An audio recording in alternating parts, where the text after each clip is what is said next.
Olá, sejam todos bem-vindos e bem-vindas a mais uma aula.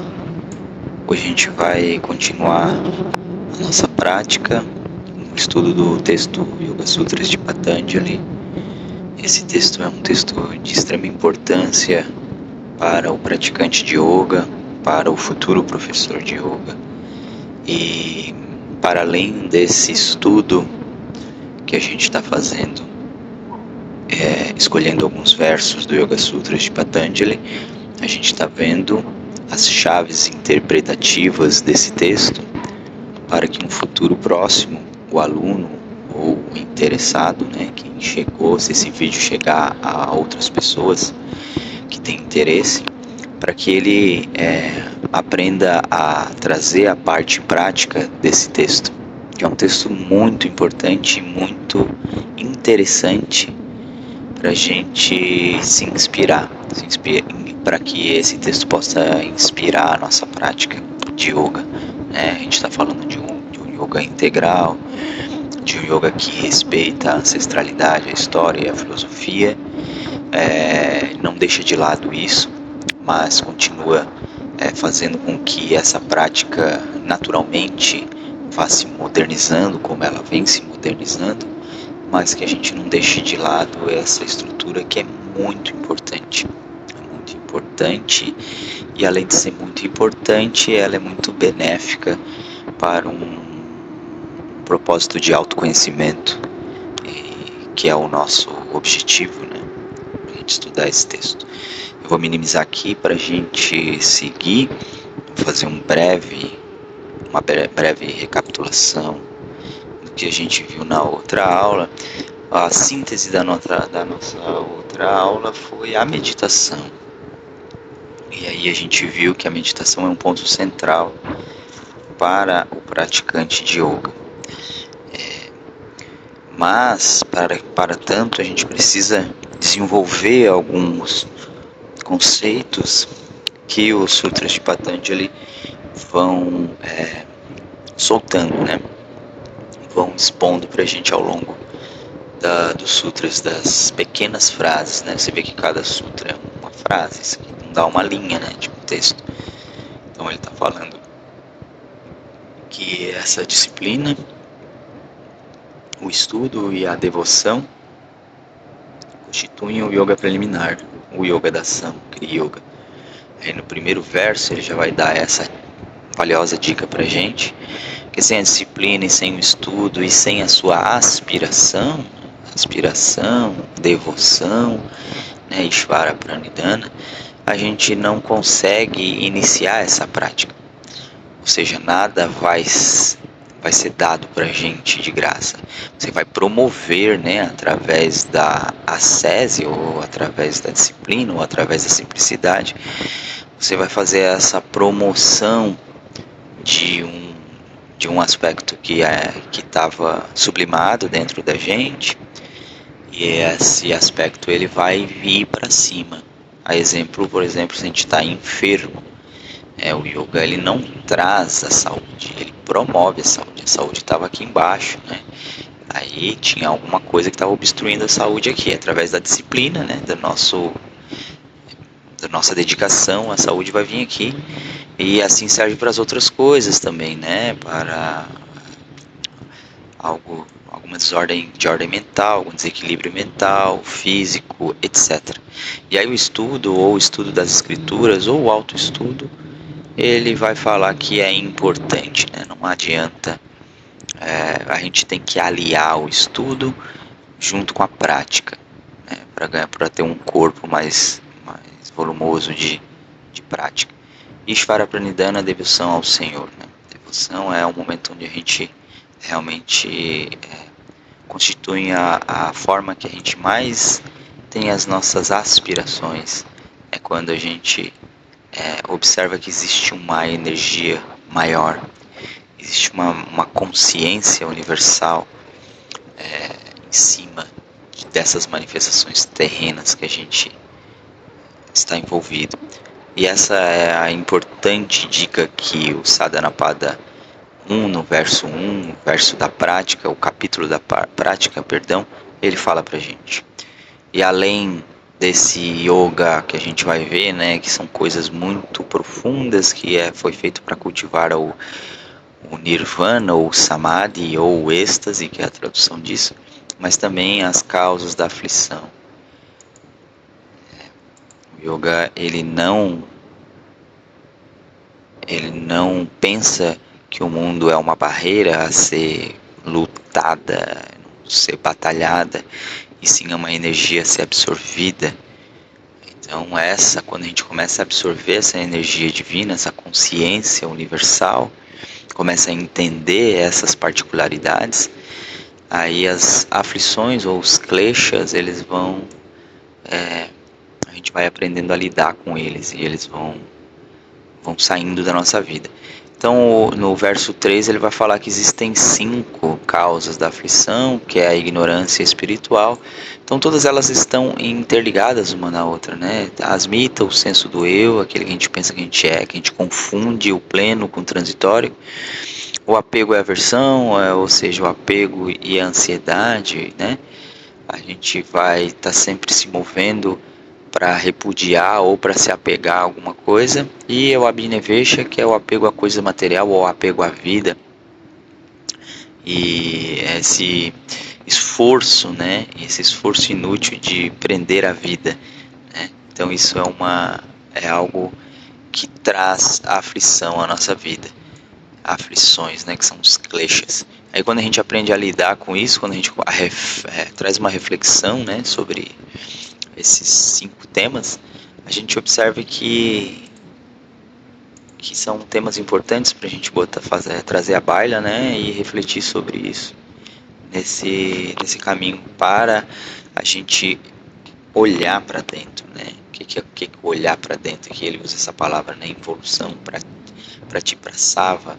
Aí a gente traz as causas da aflição, de uma forma sutil, devem ser superadas através desse olhar para dentro, esse recolhimento, que ele vai chamar aqui de Pratiprasava. E aí ele vai dar uma dica de ouro pra gente, né, que é a meditação.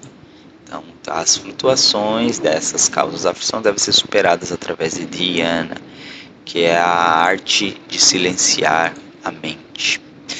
Então, esse foi um resumo do que a gente viu na aula anterior. Agora a gente vai entrar nesse próximo tema. Vamos trazer algumas reflexões muito, muito sutis da prática do yoga, mas que são muito interessantes para a gente desenvolver esse caminho para o Svadhyaya, né, para o estudo das escrituras.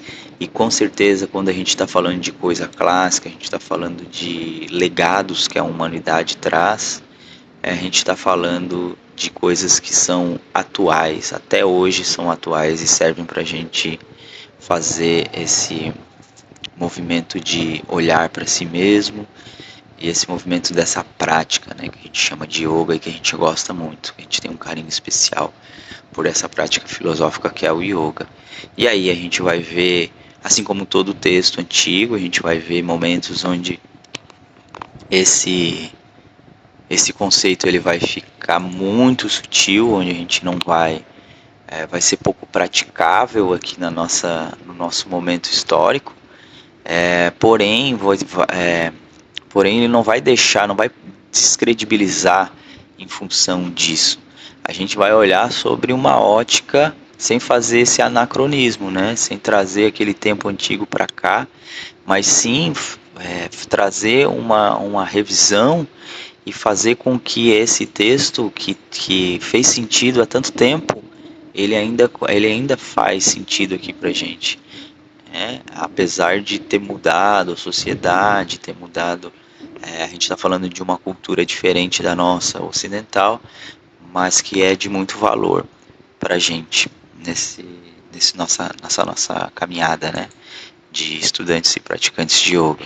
E aí ele vai falar desse conceito central que vai ser o alvo dessa nossa aula, né, que é o conceito da transformação. É decisivo para a filosofia do yoga.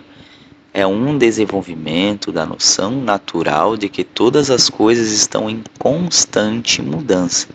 só o si mesmo transcendente. Isso aqui a gente viu quando a gente estudou o Samkhya, né? Aqui ele está falando de Purusha. Então esse Purusha, o si mesmo transcendente, que está em letra maiúscula, ou seja, a consciência universal, é eternamente estável. Para o yogin, praticante de yoga, de discernimento, que na língua do yoga se chama vivekim, aquele que consegue discernir, né, ou consegue aspirar o si mesmo transcendente do mundo finito, né? O mundo da perpétua mudança é um mundo de sofrimento, pois a mudança acarreta a inevitável perca das coisas desejáveis e a obtenção das indesejáveis. Acarreta, portanto, na infelicidade. Aqui esse trecho é do livro A Tradição do Yoga, do George Feuerstein, que eu já indiquei aqui para o nosso caminhar de estudo. Aí ele vai falar sobre isso, sobre essa nossa tendência a se agarrar nas coisas que são transitórias e não se abrir para esse processo que é um processo mais amplo, mais sutil. É o que eu acho interessante de estudar sobre filosofia, sobretudo a filosofia do yoga, onde a gente está incluído, né? É que ele vai estar sempre falando de coisas plenas, né? Falando de integralidade, falando de aspirações divinas. Isso tudo faz esse descolamento que acontece, que a gente está nesse plano terrestre, né? Fazendo com que essas demandas que a gente tem no nosso dia a dia, elas mudem um pouco, né? Muda essa percepção que a gente tem dos nossos afazeres materiais e nesse mundo finito. Então, quando a gente tem esse pensamento de que existiu algo a mais, que existe uma vibração dentro da gente, que é uma vibração do si mesmo transcendente, a gente consegue compreender que tudo isso está em processo de transição, né? Tudo isso que a gente vive na materialidade é um processo de aprendizado, é um processo que a gente tem que estar totalmente hoje a gente vai falar de gunas novamente, né?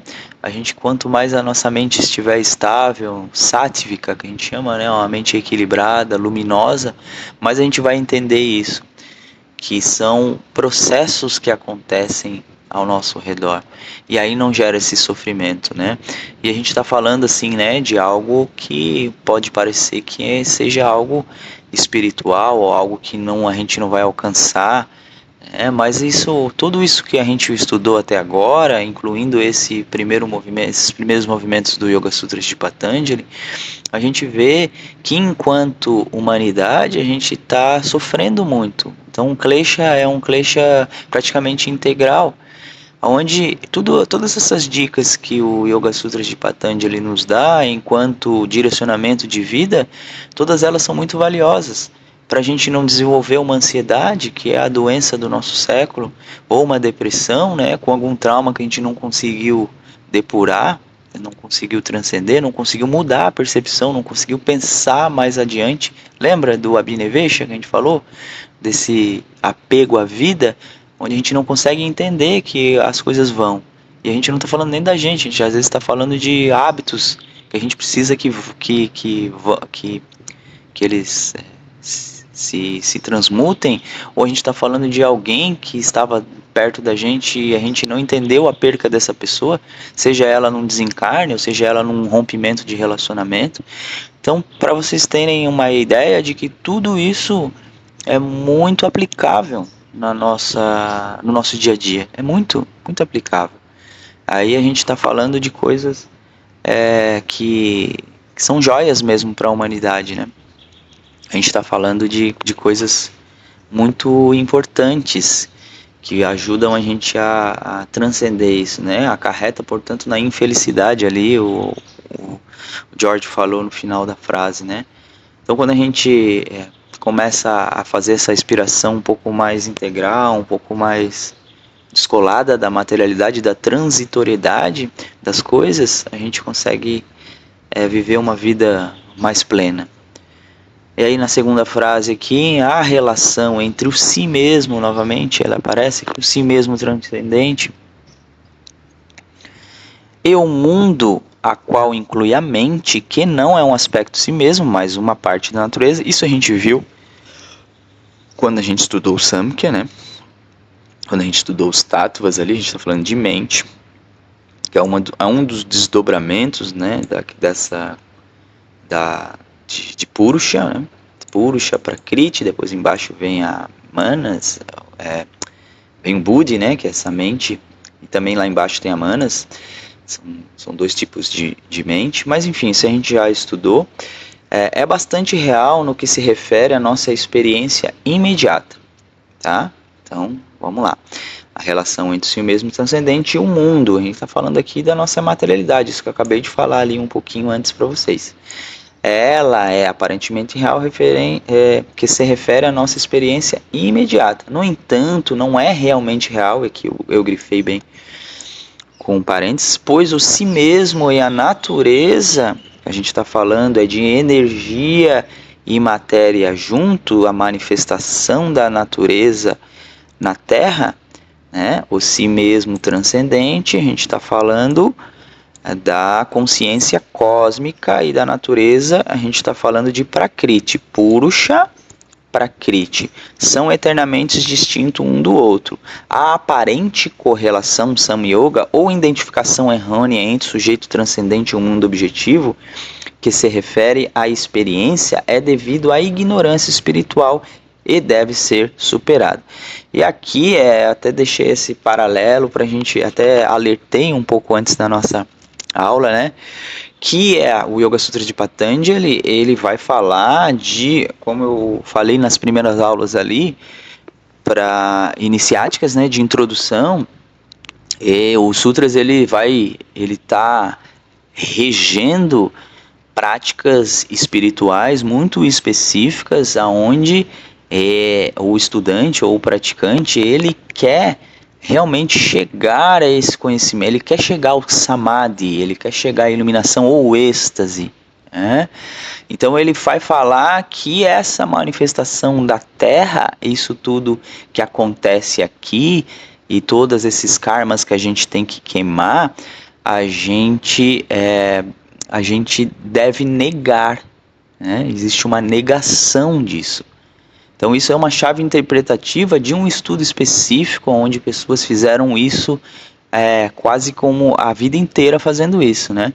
E aí ele vai dizer que esse movimento que existe dessa natureza, ou seja, dessa consciência universal, que ela está contraída, que a gente chama de Purusha, e aí Prakriti ali, que eu botei o natureza com N maiúsculo, então essa descontração da Purusha para Prakriti, todas as manifestações que a gente chama de Sattva, e a gente estudou, de Tattva, desculpa, que a gente estudou no Samkhya, todas aquelas manifestações, ela tem uma aparente correlação que ele chama de Samyoga, mas elas são distintas uma da outra. Apenas a nossa ignorância espiritual, ou seja, a nossa incapacidade de sentir e a nossa capacidade de observar essa consciência universal pura, é que faz com que a gente se enrede nesses karmas terrenos, né? Nesses processos onde vão gerar os kleshas. Então, para esse praticante dedicado, que a gente estima que existiu e ainda existe, essa negação, então por isso que eles ficam a todo momento em retiro, em práticas espirituais, né? São coisas muito específicas. Mas para a gente que não tem esse objetivo tão ortodoxo de fazer esse movimento, a gente pode fazer essa chave interpretativa, né?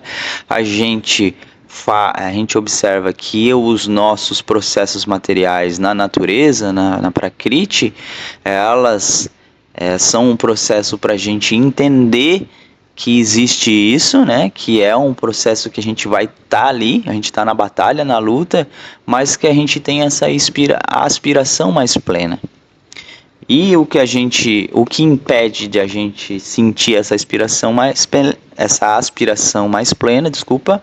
é o avidya, é a nossa ignorância espiritual, ou a ignorância de si mesmo, né? Perceber-se de maneira mais plena. Eu gosto de estudar e praticar yoga por causa disso, porque é o meu momento de fazer essa percepção mais plena dessa ideia, e não de uma maneira egocêntrica, né? Não uma maneira de querer me achar especial por algum motivo, e sim de uma maneira de eu me perceber pleno, mas me perceber conectado com tudo que está ao meu redor, e também trabalhando esse ser não para ser um ser melhor que os outros, mas para ser um ser melhor para os outros, né? Ser um ser mais integrado. Então, ter essa compreensão de que meu avidya conversa com o teu avidya, a minha ignorância espiritual conversa com a sua ignorância espiritual. E cada um está no seu processo. E essa ajuda que a gente tem do yoga é uma ajuda de muita importância. Por isso que a gente sempre pede ali no começo da nossa aula, né, que tudo que a gente sente, tudo que a gente vibra, que se espalhe para todo mundo, porque a gente está nessa grande teia aí, né. E aí a gente vai falar aqui aqui já vai estar no Sutra 15, lembrando que são versos escolhidos, né, a gente dá saltos. Então imaginem que ler um texto completo vai ter com certeza mais profundidade, vai ser mais rico para o estudante, né? Então aqui ele vai falar, né? Para o sábio, todas as mudanças que surgem do conflito dos opostos são repugnantes, devido à tríplice miséria que acarretam. Aqui, o que ele está falando, né? Ele vai falar dos gunas agora, né?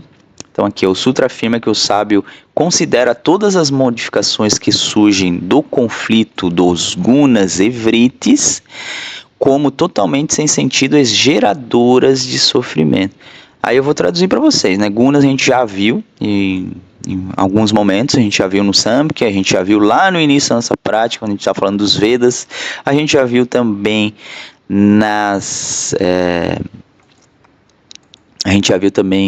no Bhagavad Gita, e a gente vai ver de novo aqui. Por isso que essa construção de conhecimento é importante.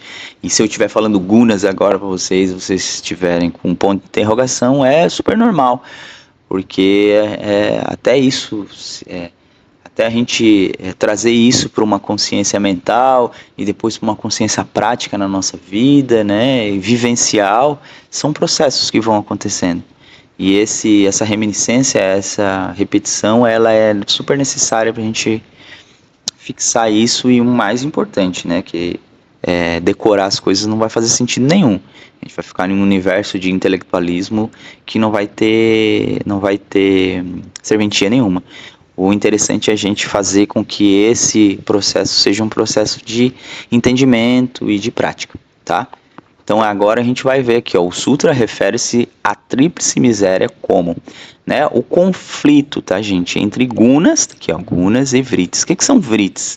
Vritis são as flutuações mentais, ou a flutuação mental, as tendências reativas da mente. Então essas distorções dos gunas, eles são chamados, por exemplo, aqui, ó, o samskara dukkha. Dukkha é sofrimento, dukkha é uma palavra parecida com klesha, né?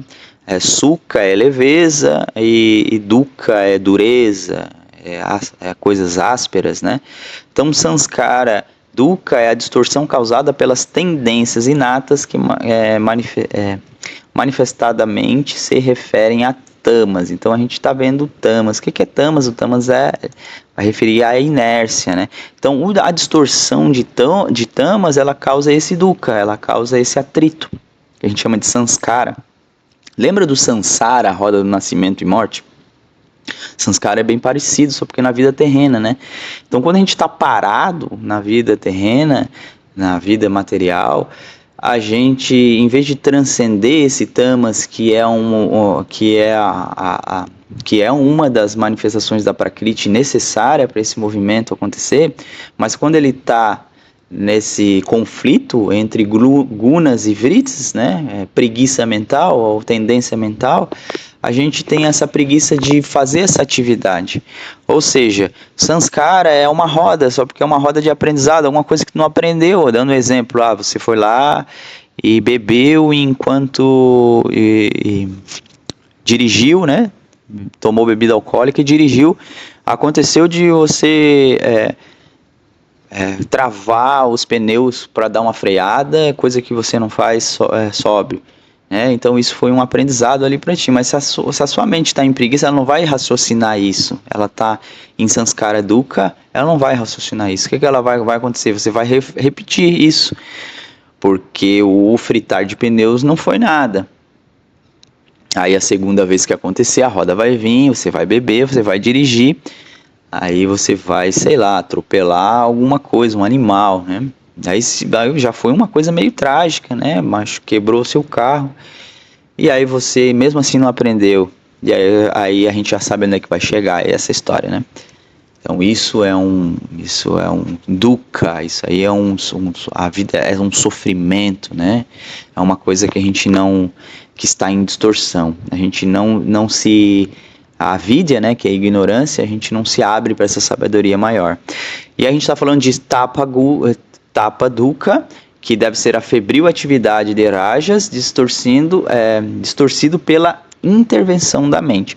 Então ali até eu boto tapa dukkha, né, que é ali a disciplina, né, essa coisa de ter uma ansiedade pela coisa e cegar para as outras. Então você vai perceber que essa atividade rajástica, ela acontece, mas quando ela está em um processo de desequilíbrio, que é isso que a gente está falando agora, né?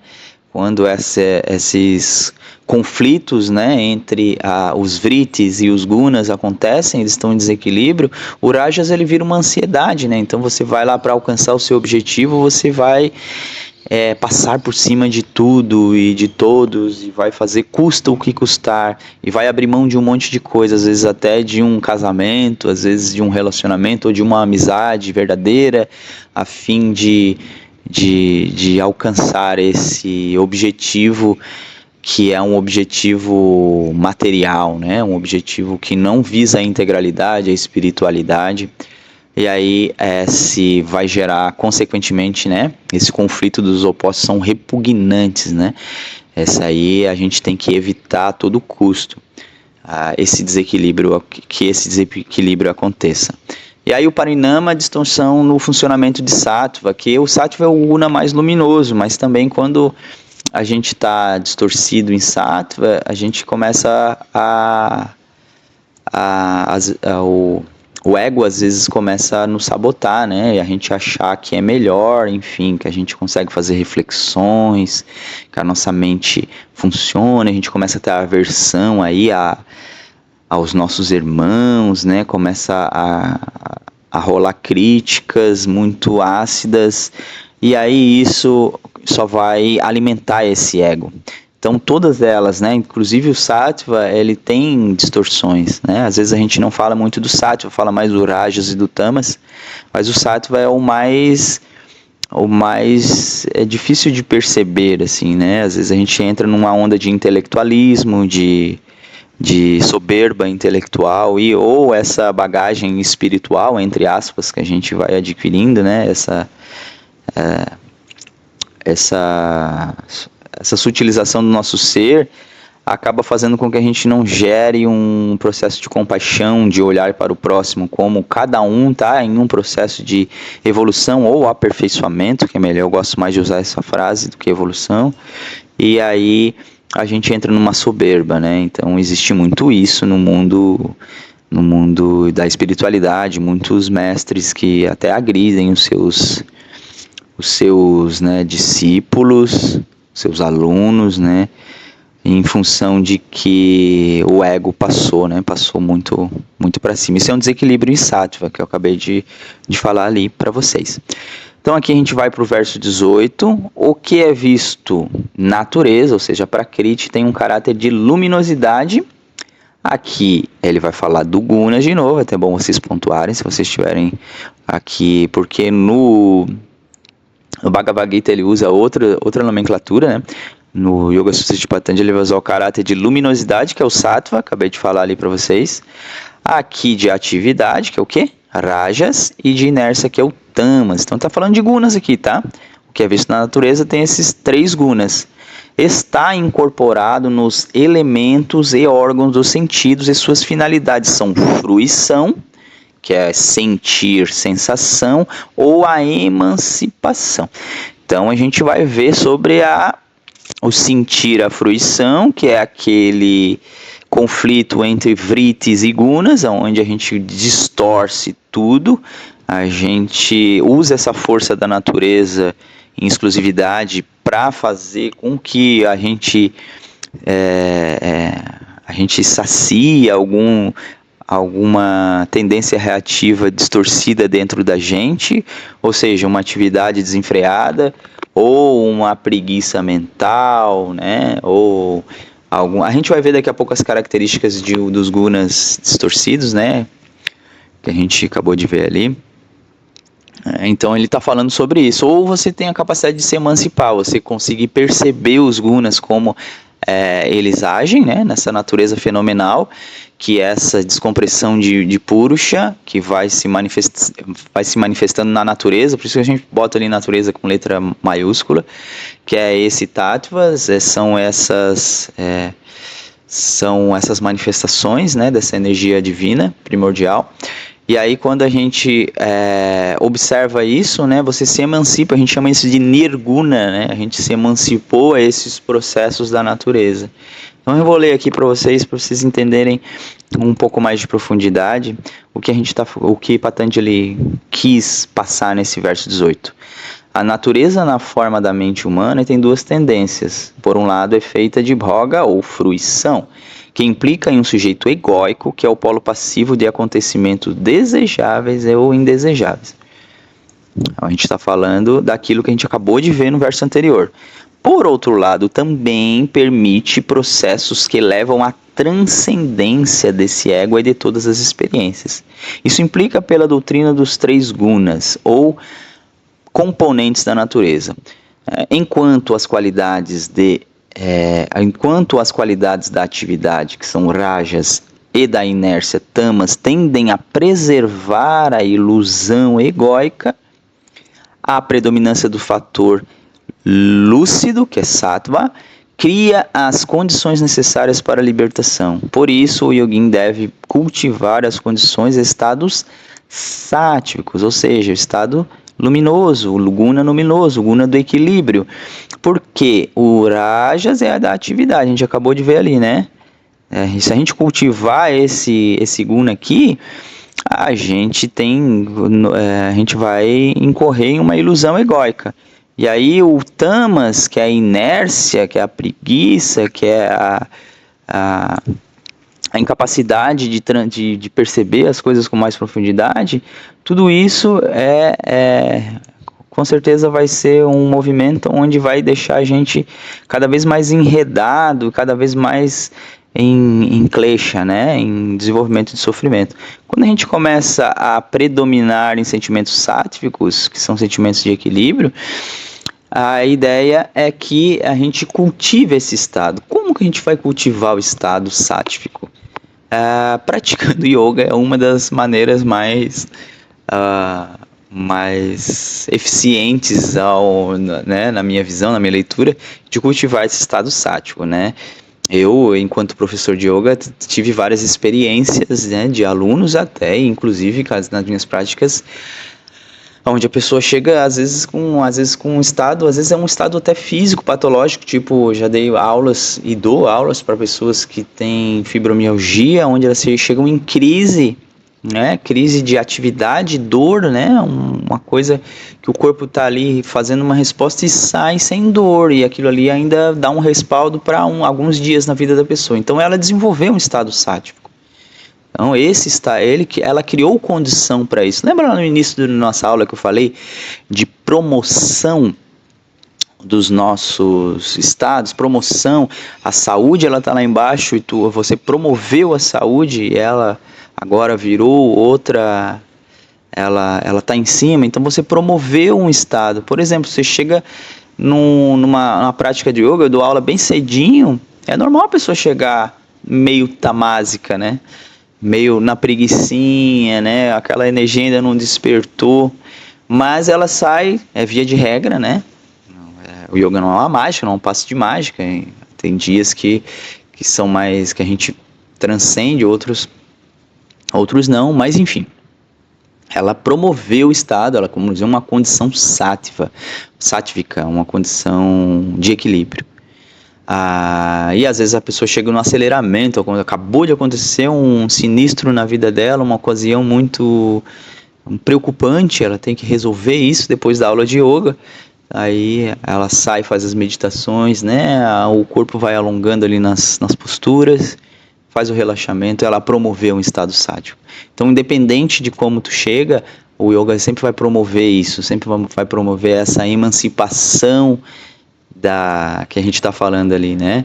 Dessa fruição, desse sentir, da sensação, desse conflito entre os gunas e os vrittis, entre esse conflito entre essa manifestação que acontece naturalmente e o nosso apego a essa manifestação. E o yoga sempre vai promover esse estado sáttvico, né? Sempre vai promover esse estado de equilíbrio. Vamos seguindo. Verso 18. Agora, a gente vai ver aqui, né? Personalidade e guna. Só para vocês entenderem mais ou menos aquele processo que eu falei para vocês aqui, ó. Parinama dukkha, tapa, sanskara, né? Isso aqui tudo é a distorção dos gunas, esse conflito entre gunas e tendência reativa da nossa mente. Então, tamas, ele vai sempre manifestar na forma de ignorância, de desinteligência, porque quem está no estado tamásico com certeza não vai abrir um livro, com certeza não vai, sobretudo meditar, né? Vai estar numa distância gigantesca uma pessoa que está no estado tamásico, né? A meditação, ela vai estar muito mais interessada em algo que alimente esse guna, né? Esse tamas distorcido, o sanskara dukkha, do que outra coisa. Aí a letargia, o egoísmo, o pensamento embotado, a depressão, o medo, a vingança, credulidade, ataques à inteligência e apático. Então a gente vê, a gente traz esse processo para o nosso dia a dia, a gente se observa e também a gente observa pessoas que estão ao nosso redor que daí você vai se observar, nossa, eu estou muito tamásico, né? Estou muito envolvido, estou muito nesse atrito de tamas, né? A minha mente ainda está nesse conflito. Ou a gente pode também se observar, ou a outra pessoa, né? Esse aqui está muito tamásico, ou rajástico, né? O que é rajástico? É um intelecto mediano, acumulação de bens, egocentrismo, tira vantagem dos outros, pensamento, mente e fala agitados, né, sempre na atividade, rude, raivoso, cruel, ganancioso, incrédulo, reage exacerbadamente ao prazer e à dor. Então esse é o rajástico. Então normalmente a gente está ali enredado entre tramas e rajas. A gente está nessa briga, nesse conflito, né, que vai sempre gerar o Patanjali fala ali, né, que deve ser repudiado, esse enredamento de tamas e rajas. E sattva, né, promove o conhecimento, inteligência superior, não tem desejos fortes, abnegação, altruísmo, caridade, cultiva pureza da mente no corpo e na fala, polido, educado, calmo, quieto. Acredita em força superior, reage ao prazer e à dor de forma apropriada. Então, sattva é uma beleza, né? A gente cultivar, eu falei para vocês ali, né? Que a gente cultivar esse estado realmente é um guna áureo que a gente fala, né? Mas a gente observa ali também que existe uma distorção. Tem a sattva, a gente começa a... Imagina você começar, né? A promove conhecimento, inteligência superior. Imagina, isso é um presente para o nosso ego, né? Abnegação, não tem desejos fortes. Então ali às vezes a pessoa está vivendo uma vida um pouco mais simples, reciclando o seu lixo, e daí passa um lá e joga o papel de bala do lado dele, né? A pessoa não vai saber lidar muito com isso, não vai já logo vai causar um conflito ali, né?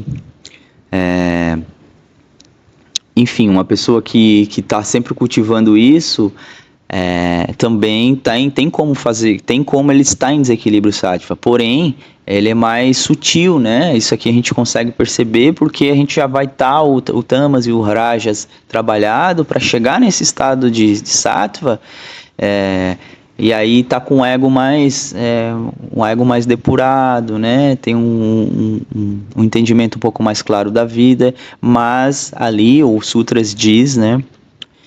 Deixa bem claro, inclusive pra gente, que a gente tem que tomar cuidado com todos esses três, né? Com o Rajas e o Tamas, com mais atenção, porque são coisas que realmente enredam a gente nesses processos que a gente vive no nosso dia a dia. Mas o Sattva também, tá? Pra gente não se achar melhor que os outros, né? Não desenvolver isso de uma maneira também desequilibrada. E aí, por fim, para encerrar nossa prática, ele vai falar: com o desaparecimento dessa ignorância, a correlação também desaparece, isso é, a cessação total,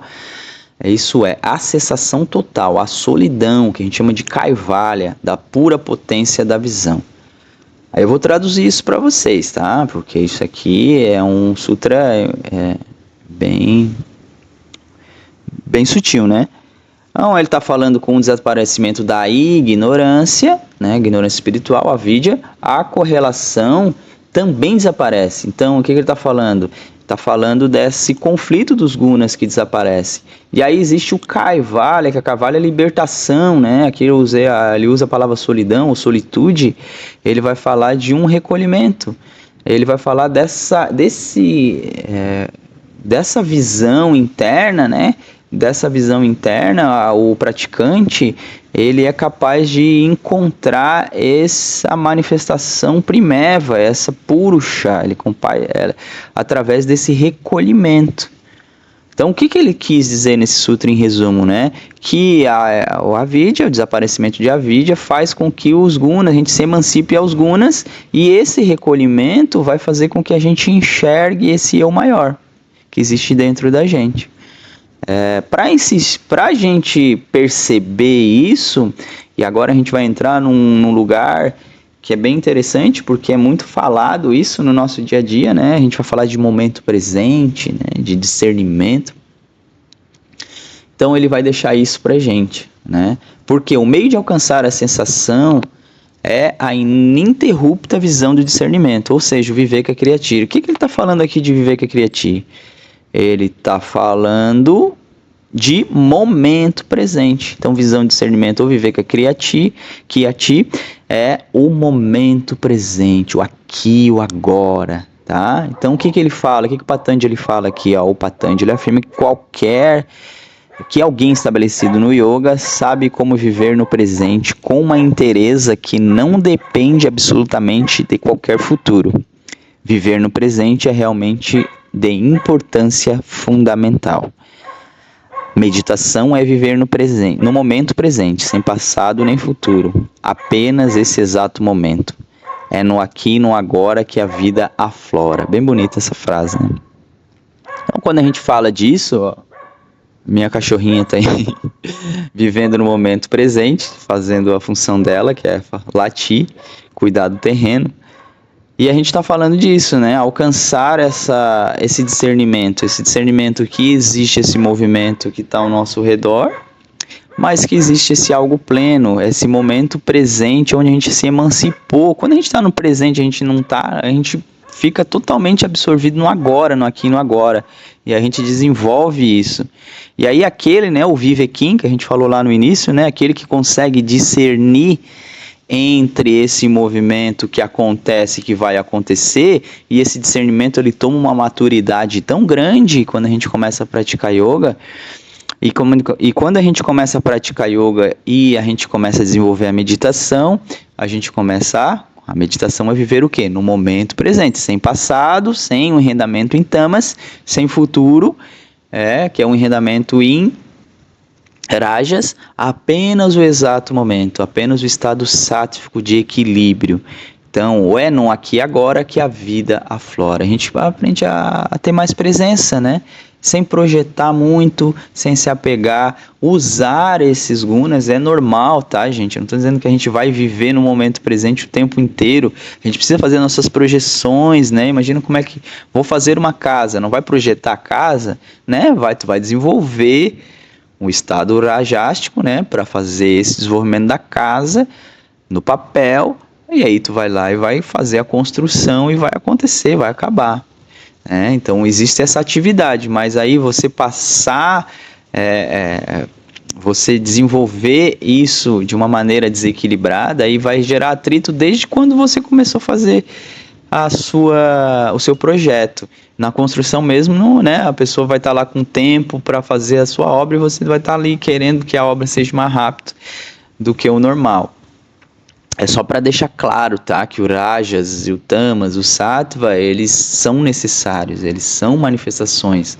Porém, esse conflito entre a nossa mente, que não sabe interpretar essas forças, ela vai se agarrando aquilo ali e vai usando essas potências em desequilíbrio. Isso causa o Dukkha ou Klesha, que a gente viu na aula passada, e isso tudo vai causar sofrimento, né?